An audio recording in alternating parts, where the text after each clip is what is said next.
Hello, everyone, and welcome to the Tales from a Jurassic World YouTube channel. Thank you for subscribing and joining us on this journey. I am really excited to share more of this project with you and to deep dive into this story that we have been crafting. For those of you who haven't had the chance to check out our Halloween special, Tales from a Jurassic World is set between the events of Jurassic World Fallen Kingdom and Jurassic World Dominion, and it follows the US and Fish and Wildlife Service as they attempt to adapt to a new normal. Everyone involved has been working so hard behind the scenes on season one, with a 6 episode run assembled. The episodes are currently going through scoring and final audio tweaks before we will look to release them slightly later in 2023. Before we do that, however, I thought it would be fun to take a peek behind the curtain and give you a little bit of flavour for what we have been working on. In this episode, I will be joined by Brooks Leiby, the person responsible for Tales from a Jurassic World score, as we deep dive into a discussion about working on developing this audio drama adventure. Grab a coffee or your beverage of choice and join us for a fun discussion. So, Brooks, thank you so much for joining me to do this. Firstly, how are things going? Things are going good. How are you doing?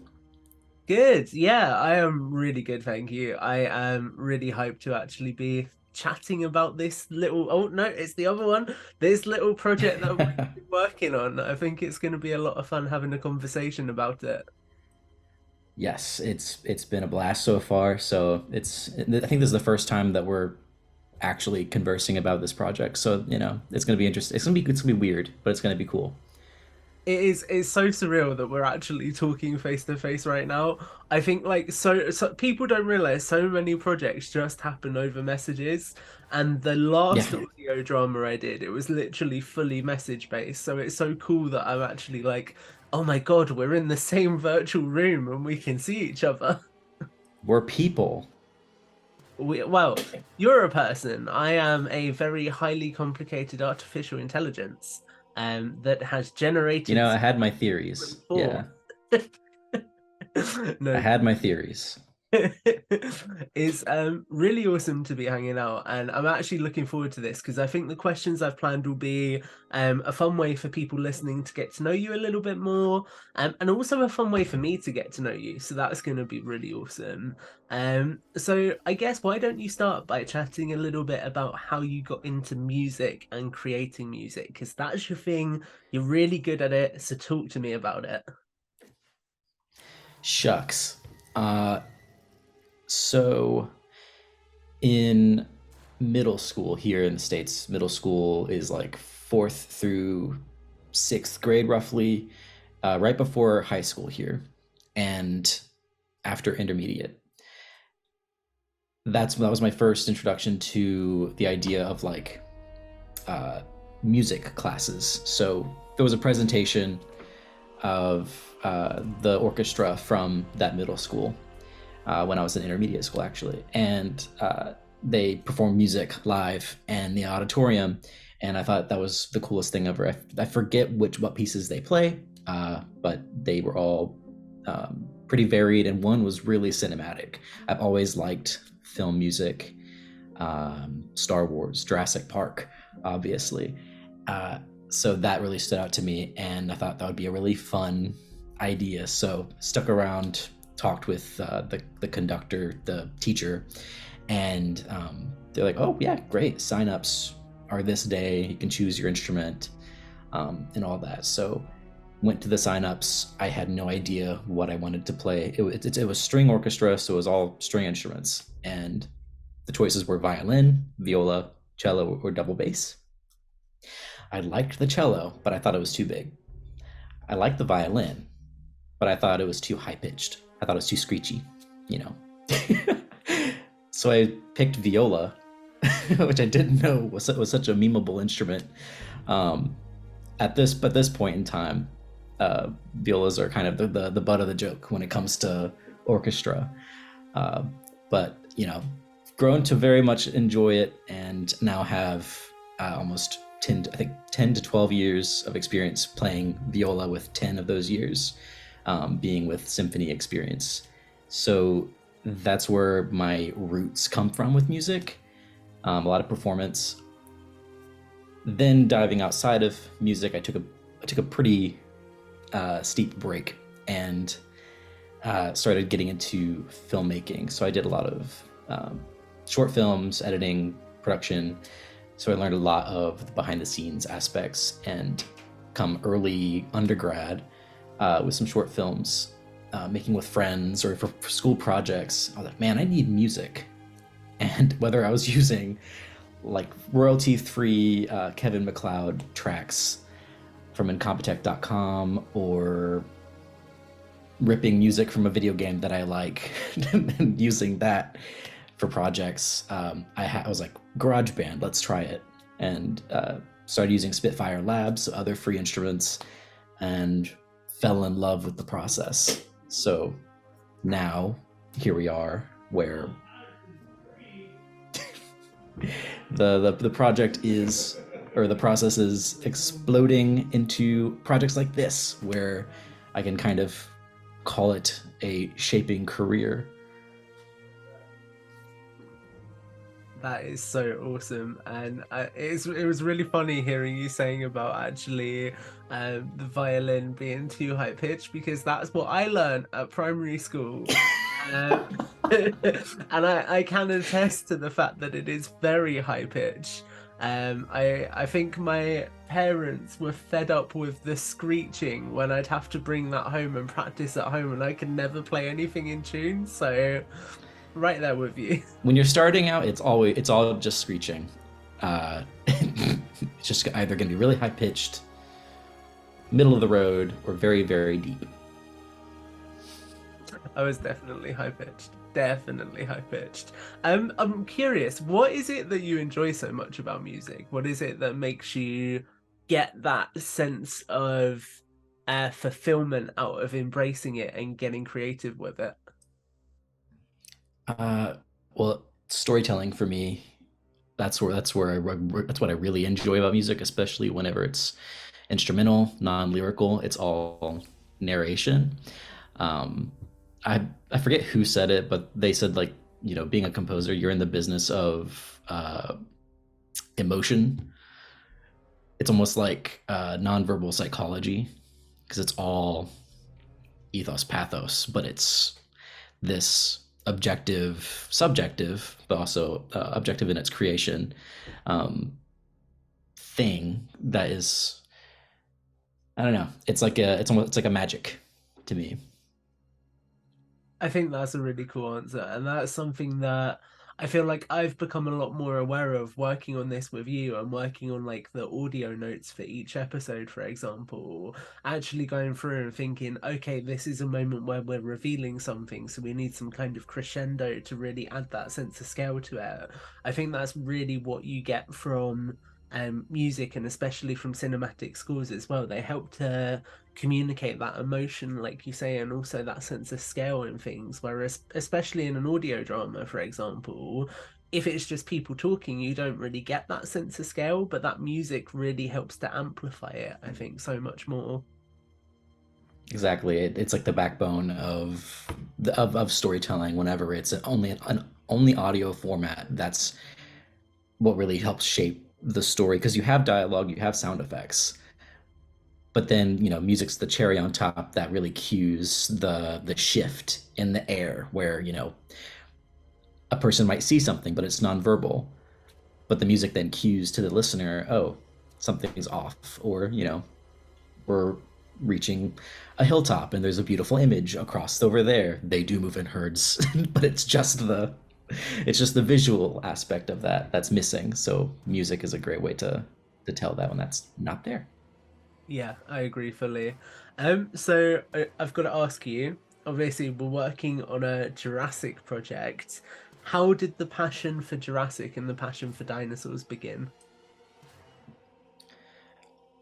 With I always like to say that Jurassic Park was like my first movie, my first experience with dinosaurs, but I'm pretty sure it was actually between Land Before Time and Godzilla 1998, the Roland Emmerich movie. Those are like my first forays into that.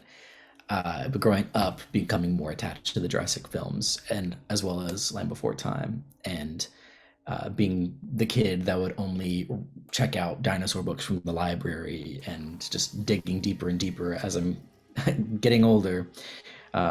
Now, like checking into taxonomy and like the more archaeological, paleontological aspects of it in reality, and attaching that to media, the wonder of a bygone era and the animals that were on this planet so long ago that, it still pique the imagination. That draws me towards working on Jurassic projects, because it's cool to be a part of providing that experience. Having the experience myself, it's cool to expand on it.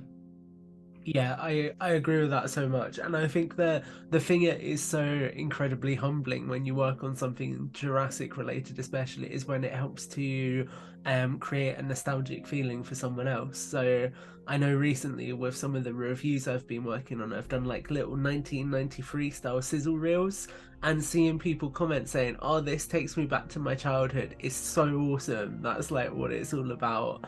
And it gives that sense of enjoyment from the franchise and also from the community, I think. So I think you touched on it nicely there, about why you enjoy working on Jurassic projects specifically.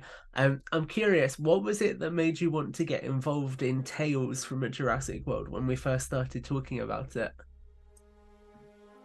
Uh, I like the idea of, as a fan, also having like your mark in the property, even though it's not an official thing, treating it like it is. It's like almost, pinch yourself. It's almost it's like a passion project in a way too, because you've always listened to Williams and Giacchino's work, and some of the other composers that worked on short form projects for Jurassic, and now being able to take that and squeeze the sponge, let it all out, but also tweak it a bit to give it your own voice.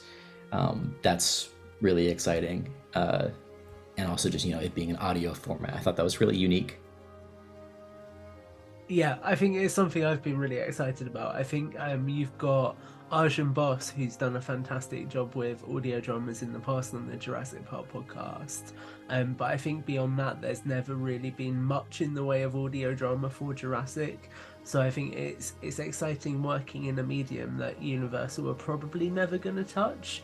Because it gives us that creative liberty, like you say. Well, yeah, fingers crossed. If you want to hire us, we're both here. uh, no, that's really cool. So I wanted to get you to talk a little bit about the Halloween special, because obviously that was the first thing we worked on together, and it was so cool for me that we went from I'll explain the way the workflow has kind of happened, because I think that will add context for people. So the way things tend to work is I will pull things together in like a rough edit, usually with a couple of really, really badly leveled out sound effects, and I'll then send them over to Brooks and be like, "Here's what I've got. Can you now make it sound proper and add the score to it?" And that was so cool with the Halloween special, particularly because obviously I sent you that and was like, "Here's what I've got. Here's what I'm thinking for the audio. Can you work some magic on it?" And then getting that back with the soundtrack was so cool, and you did such a nice job with that, of building the suspense as the Parasaurolophus emerged from the forest, that it really worked so well. So I'm curious, how did you approach that, and what when you're taking on something like that, how do you balance, like you're saying, getting that Jurassic tone and also then adding your own unique spin to it? Just with the Halloween project, that was um, going off the idea that it's a Halloween special. That kind of sets an expectation where it needs to have a little bit of that Halloween shimmer. So I had a little bit of fun with that, where it's a little bit more spooky than than the general Jurassic score it tends to be. But with Tales, branching off since it's connected to the latter half of the World franchise, it's been a lot of studying of what orchestras were made with when Giacchino was assembling, orchestrating for those films, and then going from there. So a lot of my templates, or the template that started out with the Halloween special, that was basically orchestrated with the same orchestra seating as the score for Dominion. So all the instruments that are in there, those were what were used for the Dominion score, minus some synthesizers and some African drums. But going from that, and also with adding the Jurassic Park shimmer, going all the way back to the first movie, where Williams used shakuhachi, a Japanese wind instrument, for all of the more aggressive raptor bits, and utilizing percussion and choir, and also a little bit of the synthesizer, but closer to what was used in the first movie, where it's a lot of percussive elements and it's way deep in the mix, so you don't really notice it. And utilizing motifs, I think, is important when it's a IP with recognizable music. There's a lot of leitmotif from both Giacchino and Williams that is tons of fun to play with, and both is great examples in the Halloween special. Tons from World as well as the Park films. Yeah, and I think you did a really nice job of balancing that in that. And I always remember when you sent me the initial intro, and I was like, yes, Yes. this is it. This is what I want. So I think it's really cool actually hearing that you've approached this in terms of using the same kind of ensemble structure that they had for the Dominion score. That's so awesome, and that's never a way I would have thought of approaching it, but actually that instantly means that you've I got had to dig. I had to dig to find the seating. They they released a vinyl for Dominion. I don't own it, but they have, the musician credits on the back of the vinyl. So I had to hunt down, or keep an eye out. Let's say that I kept an eye out on Twitter for anyone that was like, "I got my vinyl," and I'll DM them and be like, "Please send me a picture of the of the musician list, as well as any behind the scenes imagery from Fallen Kingdom or World," which both Fallen Kingdom and Dominion were recorded at Abbey Road. The first World was recorded in Los Angeles, so you have a London, like majority London musician with the latter half of World, and then an LA score for the first one at Fox, I believe, is where they recorded the first one. I could be so wrong. I think that sounds pretty right as far as I'm aware. I'm saying that I literally know that they used Abbey Road for Dominion, and that's my knowledge. That's it. So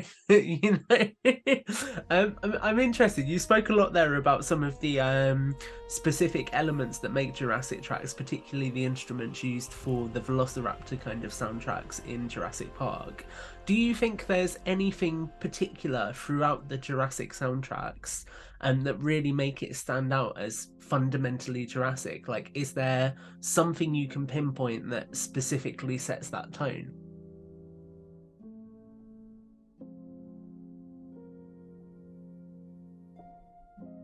I will edit some music in here so it's not just you sat thinking in silence.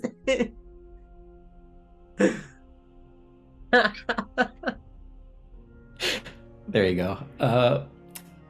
It's hard to really pinpoint, other than uh, it has the Williams sound for one thing. I think Jurassic Park is one of the most Williams sounding scores, connecting it to Close Encounters, which is, like Williams says, that's his most personal score. That he's like, that's what sounds like John Williams.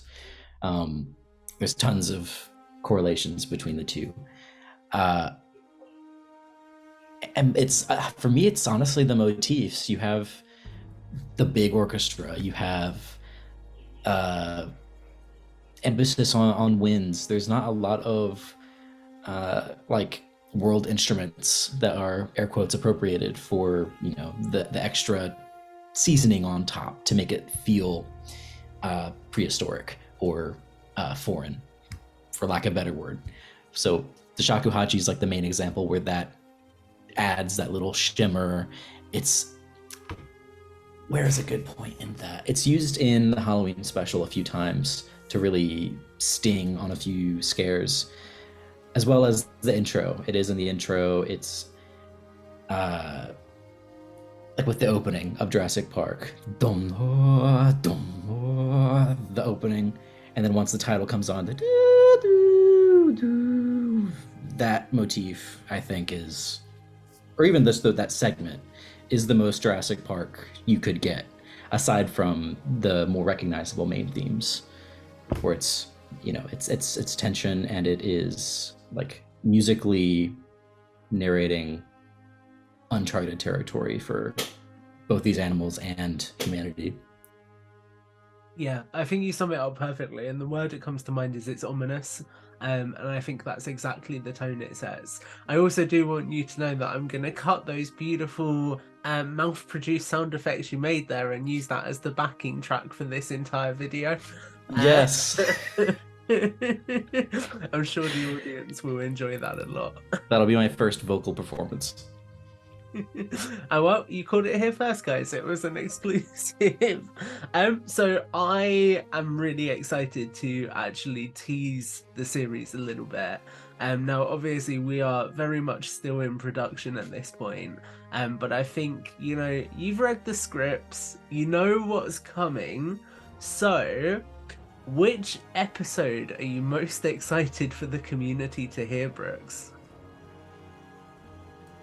We were just talking about episode 6 and how much fun you said you had with creating the sound design for it. Yeah, I mean, every episode has a unique surprise to it. Season 2 has some fun surprises that I think we know a few people that would be very excited for season 2 specifically. But episode 6, I think, that's where it's going to be a ton of fun. We're connecting with we're connecting with storylines that one wouldn't think you would connect to in long form, and I think that's that's really cool. Yeah, I'm really excited about that. And I'm really excited for people to see where that picks up actually and how it plays out. So I think that's going to be a lot of fun. And lastly, really, I wanted to ask if you wanted to tease any of what you've been working on recently.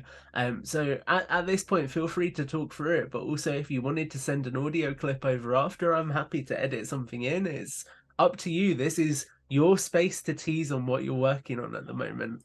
Yeah, sure.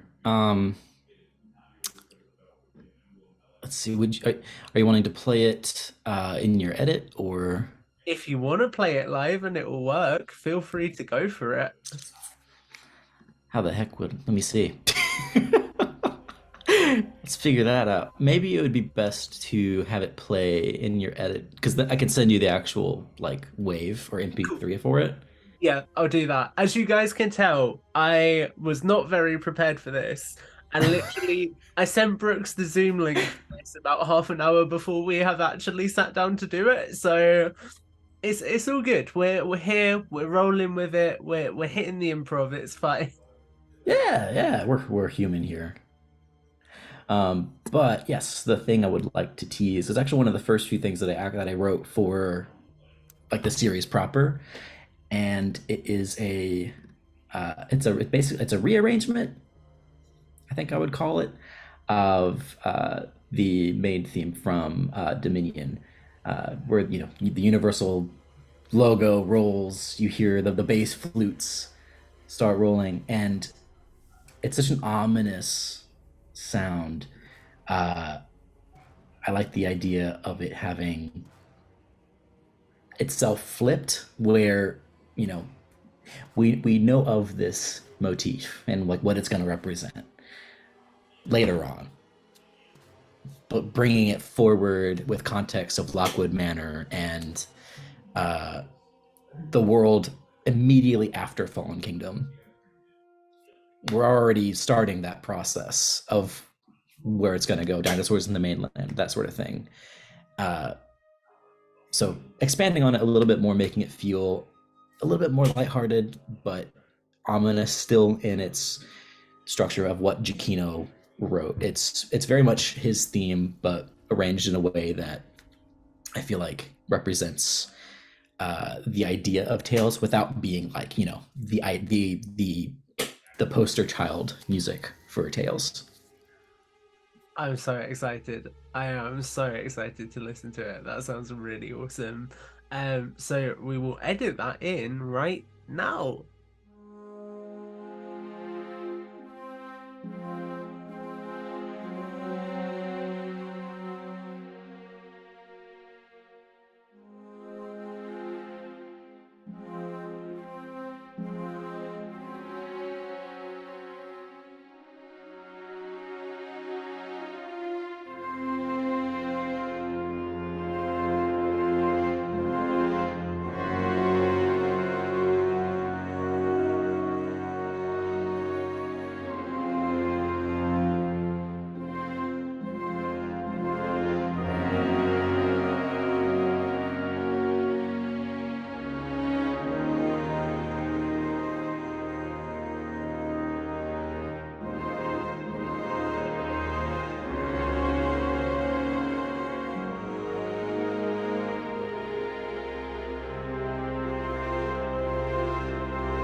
Oh, there we go. The edit overworked or it didn't. We will never know until afterwards. Was there anything else you wanted to share with people, Brooks? Gotta wait for the episodes.